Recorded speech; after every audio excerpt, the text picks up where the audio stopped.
If you list the things that break the fast, there are approximately 10 different things which break the fast, and you can categorize them into two categories.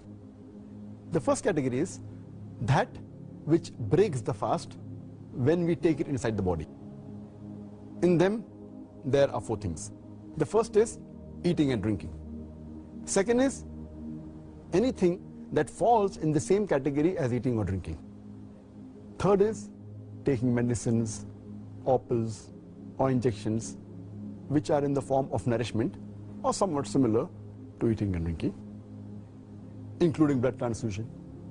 The fourth is somewhat similar to kidney dialysis, where the blood is taken out, it's purified, and some nutrients are put into it and put back.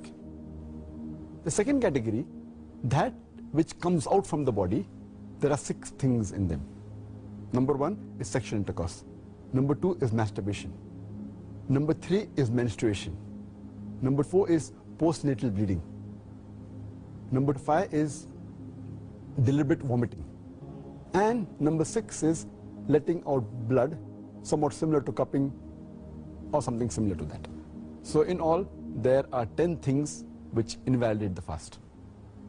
Of those 10 things you've mentioned, could you now tell us which is considered to be the most serious and sinful act which invalidates the fast? The act which is the most sinful and most serious amongst all of them which invalidate the fast, it is sexual intercourse. That when you have sexual intercourse and when the two private parts meet, then your fast is invalidated, whether ejaculation takes place or not. And you have to repent for that. You have to complete the fast for that day, and you have to make it up later, and you have to pay a penalty, that's kafara. According to the Sahih Hadith, in which a beloved Prophet said, it's mentioned in Sahih Bukhari, volume number 3, in the book of fasting, Hadith number 1936, where a man comes to the Prophet and says that I am ruined. Oh Prophet, I am ruined. The Prophet says, what is the matter? The man says, I had sex with my wife while I was fasting. So the Prophet says that, can you free a slave? So the man says, no, I cannot. Then the Prophet asks, can you fast consecutively for 2 months? Can you fast continuously for 60 days? The man says, no, I cannot. Then the Prophet says that, can you feed 60 poor people? And the man says no, and the hadith continues.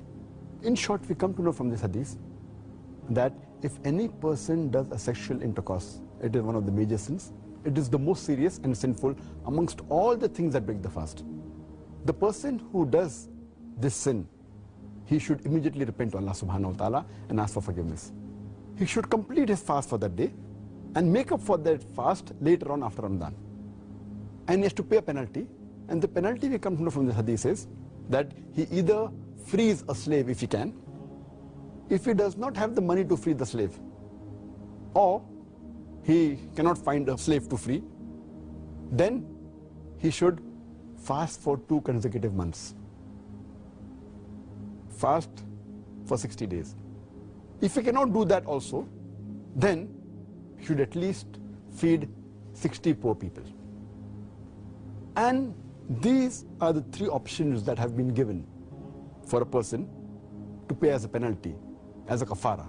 But if a person can do the first thing, he should not jump to the second or the third.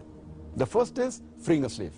If he cannot do that, if he doesn't have the money or cannot find a slave, then he can go to the next option, that is fasting consecutively for 60 days. If he cannot do that, if he is unable to do that, continuously fasting for 60 days, if he fasts for a few days, and then one day doesn't fast, he should start again.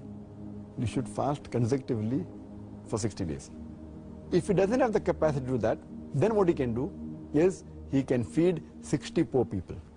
And each poor person should be fed with approximately half sa. Each sa is equal to 3 handfuls of outstretched hand of wheat. So half sa per person, or the food that is there of the land. So 60 poor people you should feed. This is the kafara, the penalty for a person who breaks a fast by having a sexual intercourse.